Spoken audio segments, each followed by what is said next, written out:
C'est parti pour une journée dans ma petite vie d'entrepreneur nomade basée à Chiang Mai depuis maintenant un mois.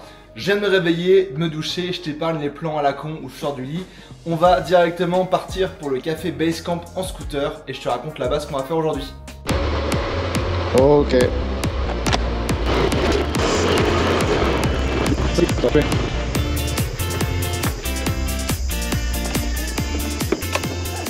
Ça y est, scooter garé, bienvenue au Basecamp. C'est un café, resto, magasin de chaussures de trail assez cool au pied de la montagne Doi Suthep qui est à Chiang Mai.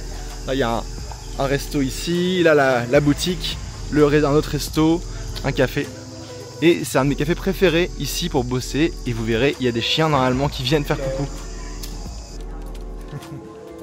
Yes, ça y est, on est posé au café. Petit espresso pour moi, ice americano pour Fleur qui a déjà commencé à travailler. Pas de petit déj, ça fait plus ou moins 3 ans que je prends plus de petit déj, que je fais le jeûne intermittent pour en théorie rester slim et ça marche à peu près malgré ce que je mange en voyage. Donc aujourd'hui au programme, on a plusieurs choses de planifier.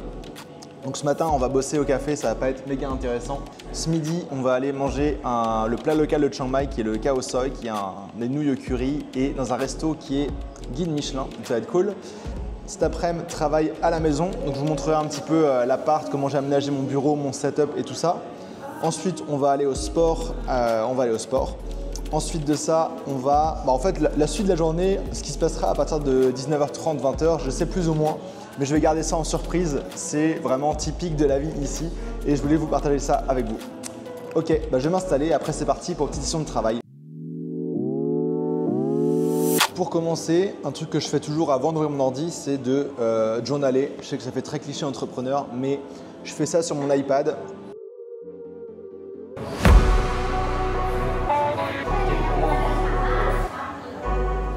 Du coup, je viens de regarder un petit peu ma journée niveau boulot. D'habitude, le matin, je suis en mode full deep work. Je suis en téléphone mode avion et je travaille que sur de la création. Mais aujourd'hui, c'est particulier parce que ce soir, ma bras droit, Vanessa, part en vacances pour 2 semaines. Et donc, je veux m'assurer de faire tous les retours possibles pour que ça puisse avancer sur ces projets d'ici là. Donc, concrètement, je suis dans Asana, voir un petit peu les commentaires dans les tâches qu'on a, les retours. Je check aussi Slack, un petit peu tout ce que j'ai à répondre pour pouvoir m'assurer de débloquer toute l'équipe et qu'on puisse avancer parce que je bosse avec environ 5-6 freelances au quotidien et en tout on est une équipe d'une dizaine si on compte les monteurs vidéo et tout ça. D'ailleurs je vois qu'on a les retours à faire sur une vidéo que j'ai tournée le week-end dernier. Donc voilà le programme ce matin. Cet après-midi je profiterai d'être à la maison avec mon double écran pour bosser sur des trucs un peu plus qui demandent 2 écrans comme typiquement du SEO, des choses comme ça.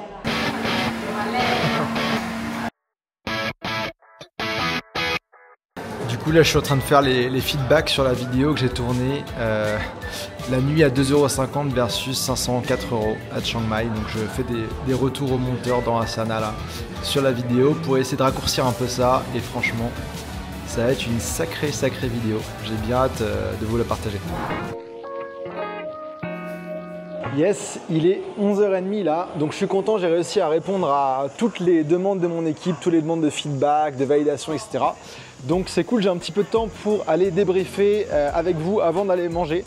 Donc je vais aller me poser là une table en bas et débriefer en fait avec vous sur mon retour d'expérience, qu'est-ce que ça me fait d'être basé quelque part versus être nomade 100% en mouvement. Donc je ne suis pas 100% basé ici expat parce que je vais quand même voyager environ la moitié de l'année, mais je voulais faire un premier retour parce que c'est quelque chose d'assez nouveau pour moi et je sais que vous avez été pas mal de nomades aussi à me suivre dans mes aventures de chercher une base, de m'installer et tout ça. Donc je me pose ici, je vais sortir mon téléphone avec mes petites notes pour faire ça bien et let's go. Donc déjà, premier petit truc, première section sur mes kiffs. Qu'est-ce qui me fait kiffer en fait maintenant d'avoir une base, d'avoir mon appartement, mes affaires ici, etc. Donc on m'a demandé beaucoup, est-ce que je suis toujours content de ma décision de m'être basé à Chiang Mai? Oui, bien sûr. Je suis super content et c'est une question honnête, ça aurait pu être non et je vous l'aurais dit honnêtement aussi et pour l'instant, c'est plutôt du gros kiff. Il y a quand même quelques points mitigés par rapport à ça. Je vais vous en parler juste après. Déjà, pourquoi je suis content? Parce que ma vie ici est super facile. Je mange toujours au restaurant, comme un peu partout en Asie. Je peux me faire livrer des trucs. J'ai commandé pas mal de trucs via Lazada, qui est un peu le Amazon local. Dès que j'ai besoin d'un truc, je peux l'avoir. La Thaïlande, c'est le pays du service. Donc, tout le monde est super souriant, super gentil, tous les services sont là. Dès que j'ai besoin d'un truc, je vais à l'accueil de mon appart, je leur demande et ils me disent où le faire, comment le faire. J'ai le ménage qui est fait à l'appart. Mon scooter que j'ai loué, ils sont directement venus me l'apporter à mon appartement. J'ai même pas besoin d'aller dans une boutique de scooter pour le louer. Ils sont venus, on a signé les contrats, j'ai mon scooter. Je paye tout via ma banque Thaï, des virements. Au restaurant, je peux payer en scannant. C'est quand même vachement cool. J'ai pu retrouver aussi mes cafés favoris comme celui-ci où je suis bien pour bosser le matin. Donc en général, je bosse le matin des cafés et l'après-midi, je vais bosser à l'appart, confort, au frais avec mon double écran. Content aussi ma copine Fleur qui a pu me rejoindre là pour un mois. Donc elle est de Singapour, donc il y a des vols directs, c'est quand même vachement pratique. Et l'idée en fait c'est qu'on ait deux bases, que j'ai moi la base à Chiang Mai et que elle va acheter son appartement à Singapour bientôt. Donc on aura nos deux bases en Asie. Peut-être aussi qu'on prendra une troisième base en commun pour pouvoir justement avoir cette flexibilité de se dire ok, on a envie d'être là, on y va et voilà. Ce que je kiffe aussi à Chiang Mai, c'est que il y a un réseau entrepreneur, web, freelance assez fort. Donc là, c'était pas forcément la meilleure saison, mais j'ai quand même pas mal d'amis dans le coin. Donc ça, c'est plutôt cool aussi d'être entouré d'entrepreneurs qui ont le même lifestyle, les mêmes envies, la même réalité. C'est plutôt cool. Qu'est-ce que je voulais dire aussi? Le côté de savoir que j'ai mes affaires qui sont posées quelque part dans mon appart et que je peux partir. Là, je vais sûrement partir dans les îles en Thaïlande une semaine d'ici la fin du mois de mai. Je sais que mes affaires sont là, je pars, je reviens. Cet été, je vais partir à une conférence où je suis speaker, je vous en parlerai, et voir ma famille en Europe. Je sais que mes affaires sont là. Quand je reviens après, je peux reprendre comme ça, en un clin d'œil, ma routine. Et ça, c'est plutôt cool. Sinon, je voulais vous parler aussi de mes premières galères et un peu de désillusion du fait d'avoir une base. Déjà, je suis arrivé ici pendant la burning season. Je vous en ai parlé dans une dernière vidéo en fait, où les fermiers du coin brûlent les champs pour renouveler en fait les plantations et faire pousser un certain type de champignons. Ce qui fait que Chiang Mai, c'est une des villes les plus polluées du monde à cette période-là et c'était assez chiant de devoir rester dans l'appart à l'intérieur avec purificateur ou dehors avec le masque, etc. Sachant qu'en Thaïlande, beaucoup de choses se passent dehors, les cafés, les restos, le sport, beaucoup de salles de sport sont dehors, donc ça limitait pas mal la vie. Mais là, c'est fini et je sais que l'année prochaine, je ne serai pas là, sûrement genre de mi-février jusqu'à mai, comme ça je vais éviter cette saison.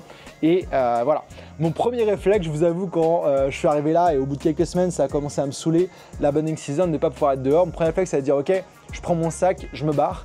Et c'est un réflexe purement de nomade parce qu'en tant que nomade, on peut choisir d'être là où on veut, quand on veut, selon la météo, nos envies, les plans, etc.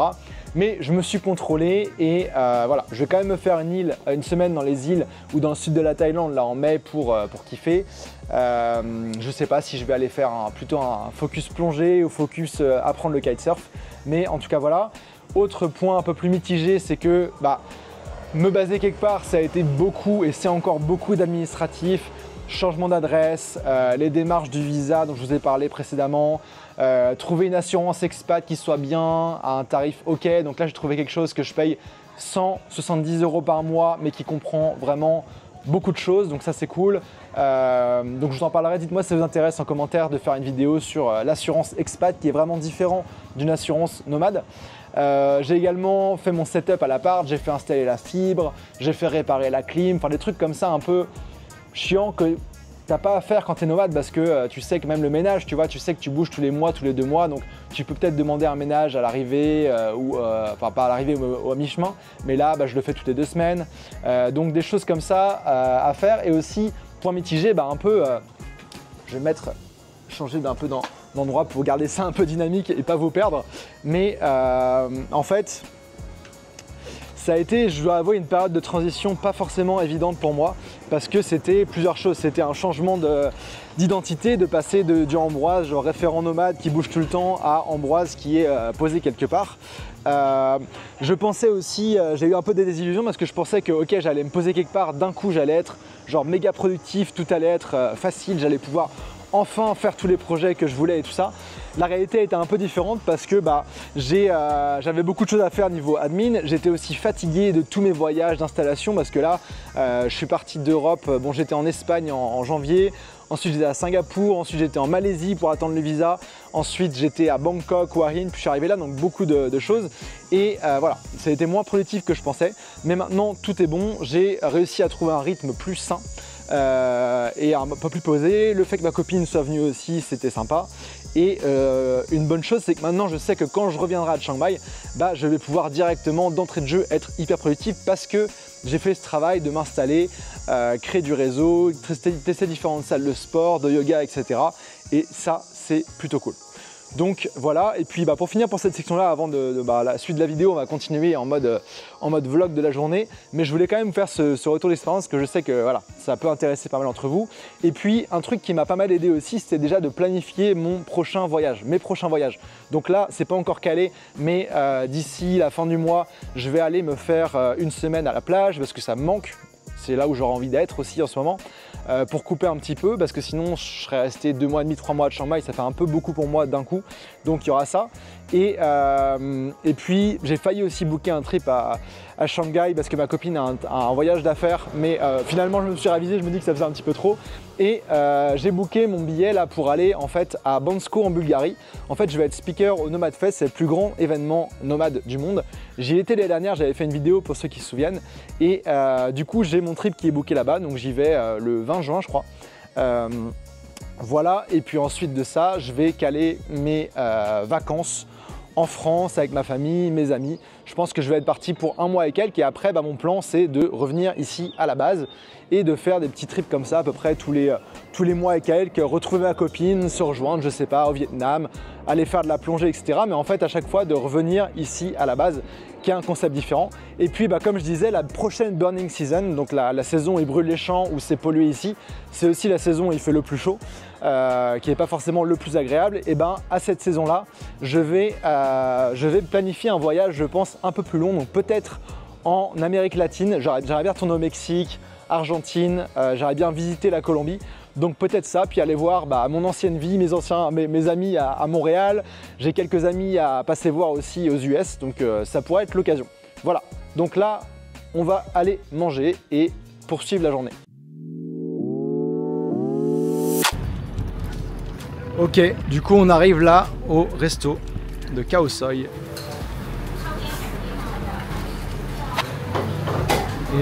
on prend la commande comme ça, à la main. So what are we having? So we just got the food. I'm so excited about this. It's called Khao Soi, and look at this, like flat noodles, and kind of like in a curry sauce. But this is like a very northern Thai dish. So we can't wait. We got a chicken, and we're ready to like dig into the food. And what did you get to drink? I got a Thai tea. Because I've been drinking so much Thai milk tea recently, so this is the Thai tea without the milk, and this is the rosette. Let's get started!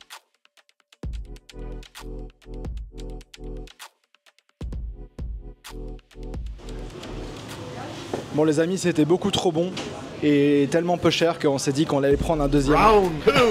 Khao Soi. Moi cette fois-ci j'ai testé celui au bœuf et fleurs avec les boules de porc.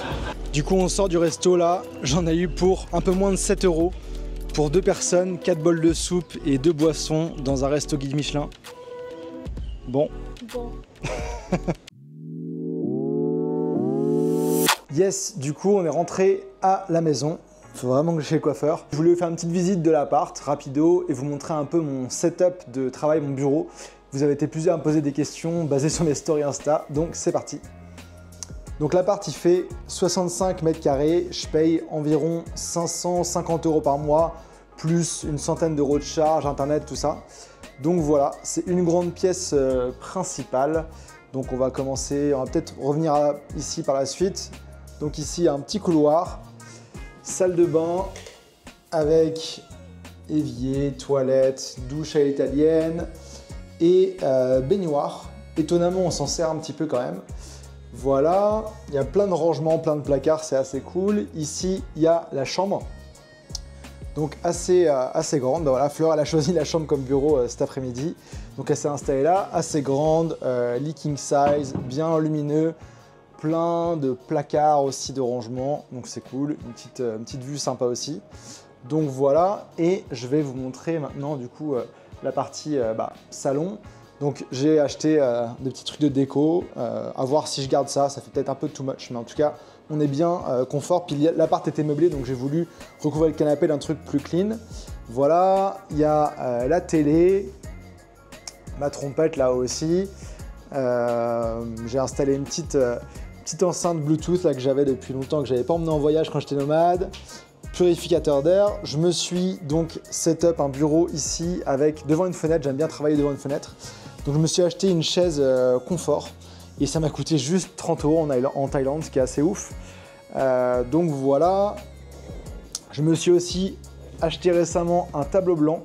J'en avais un à Montréal quand j'étais basé, je trouvais ça très cool pour noter des idées comme ça rapido.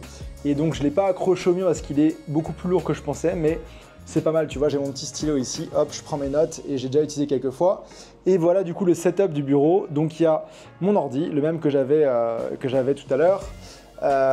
Ensuite, il est monté sur son stand. Donc voilà, j'ai branché l'écran. Donc l'écran, en fait, ce qui est cool, c'est que donc j'ai pris un écran Dell 27 pouces. Ce qui est cool, c'est qu'il donne du courant à l'ordi. Et en plus, ça partage le visuel aussi. Donc j'ai pas besoin d'avoir brancher l'ordi plus l'écran, etc. Et j'ai aussi un autre câble pour brancher deux trucs. Donc mon micro, qui est branché directement ici. Ça, c'est un vrai plaisir d'avoir un micro au bureau pour les meetings enregistrés, etc. C'est vachement pratique. Et j'ai également, du coup, cet espace-là où je branche la caméra avec laquelle je filme, mon Osmo Pocket 3, et en fait qui filme du coup dans l'autre sens, comme ça, je peux l'installer, tac, et du coup je peux le setup et je peux aussi faire en sorte que le Osmo suive mon visage quand je suis en bureau, donc ça demande un petit peu d'adaptation, mais je trouve ça c'est assez cool. Les gens ils sont waouh en meeting, ils trouvent ça cool. Donc voilà, mon setup de travail, donc avec tout ce qu'il faut pour bosser et être productif. Et j'avoue que le deuxième écran, c'est quand même life-changing. Pendant que j'étais nomade, quand je pouvais avoir accès à un deuxième écran, je le faisais. Mais sinon, c'était quand même beaucoup de mon iPad ou voilà, et c'est quand même assez petit. Là, c'est vrai qu'avoir un écran plus grand, ça fait du confort. Et pour l'instant, j'utilise donc mon clavier et souris Bluetooth de d'habitude. Mais je pense que je vais investir peut-être dans une souris verticale pour plus de confort et peut-être un clavier un peu plus grand aussi. En fait, l'idée, c'est que j'ai juste à mettre mon ordi dans mon sac et je parte. Plus besoin de mettre mon stand, mon clavier, etc. Peut-être m'acheter tout en double. Comme ça, j'arrive, je branche mon ordi et let's go. Friction minimum. Donc voilà un peu pour l'appart. Dites-moi si vous avez des questions en commentaire sur l'appart ou autre. Je vous répondrai avec plaisir. Il y en a plusieurs personnes qui m'ont demandé de dire où était l'appart, quel condo c'était. Je ne vais pas vous le dire parce que c'est mon adresse et j'ai pas envie que tout le monde débarque chez moi. Mais voilà, on continue. Donc là, je bosse sur le SEO du site. On a une nouvelle section destination pour Digital Nomad. Donc une carte du monde avec les destinations que j'ai faites et les guides ou vidéos qu'on a pour chacune de ces destinations. Du coup là, j'ai fait une bonne après-midi de travail, j'ai publié ce que je voulais et réglé des détails techniques sur le blog, sur le site, donc ça c'est cool. Et là, on arrive au sport, just in time pour le sunset. Du coup voilà la salle. Ça c'est Mango, le coach.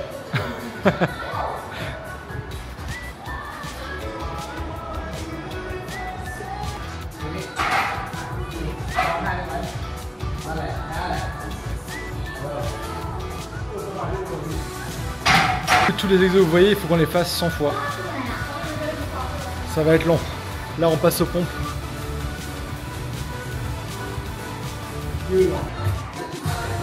Ah, ça m'a tué. On a eu 4 exos à faire 100 fois. Et là, on vient de faire genre 300 abdos. C'est un tyran, ce coach, mais c'est bien. On progresse. Du coup, surprise numéro 1, on a décidé d'aller manger dans un Mookata. C'est un barbecue thaï. Donc en gros comment ça se passe, c'est qu'il y a ça qui est branché directement sur une bonbonne de gaz sous la table avec une partie grill et une partie soupe bouillon. Et du coup on cuit nous-mêmes notre nourriture comme un barbecue coréen, mais version Thaï. Et là, on est dans un endroit genre, on peut pas faire beaucoup plus local que ça, quoi. Et c'est super sympa. On se sent un peu observé, on est parmi les seuls étrangers ici, mais bien sympa. Donc c'est un buffet qui coûte 129 bahts, donc ça fait quoi? Ça fait 3 euros et quelques, entre 3 et 4 euros. Et du coup, je vais vous montrer comment ça se fait sans se servir. Donc il y a la viande ici dans un frigo. Là, il y a des poissons, des crevettes, tofu, etc. Les légumes, champignons, il y a même des œufs aussi, les sauces. Et puis voilà quoi, on se sert et on repart à la table manger, on revient et on repart.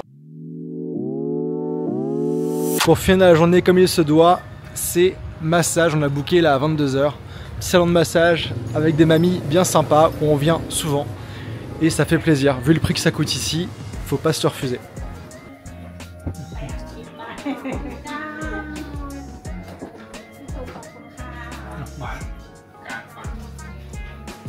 Ça va? J'avoue que c'est quand même un grand kiff ici, c'est de pouvoir se faire des petits kiffs comme ça de massage plus ou moins tous les 2-3 jours quoi, et de même pas regarder le prix. Et même pour le repas là, j'ai regardé le prix, je vous dis le prix parce que je vais vous partager un petit peu ce que c'est, mais en vrai en étant ici c'est une charge mentale énormément moins de pas avoir à soucier du prix des choses, c'est un truc de fou. Du coup ça va arriver à la fin de la journée, là il est 22 h passées, j'espère que la vidéo vous a plu, dites-moi en commentaire en dessous ce que vous avez apprécié, si vous voulez que je refasse d'autres vidéos comme ça dans le futur, je sais pas, au bout de 2, 3, 6 mois, ça m'intéresse de savoir. Si vous avez des questions, commentaires ou autres, allez-y aussi en commentaire, n'hésitez pas également à me détruire ce bouton like pour me montrer que cette vidéo vous plaît, et à vous abonner pour voir la suite de mes aventures nomades à Chiang Mai ou ailleurs. Pour ceux qui voudraient avoir cette vie de pouvoir choisir où ils habitent, de comment ils passent leur journée, etc. J'ai une formation offerte, on mettra le lien directement en dessous dans la description et puis juste un petit peu après pour vous apprendre à créer votre propre activité de freelance et donc pouvoir travailler d'où vous voulez, quand vous voulez, pour qui vous voulez. Je vous laisse là-dessus et je vous dis à la prochaine. Ciao ciao, regardez-moi ça, ça fait plaisir.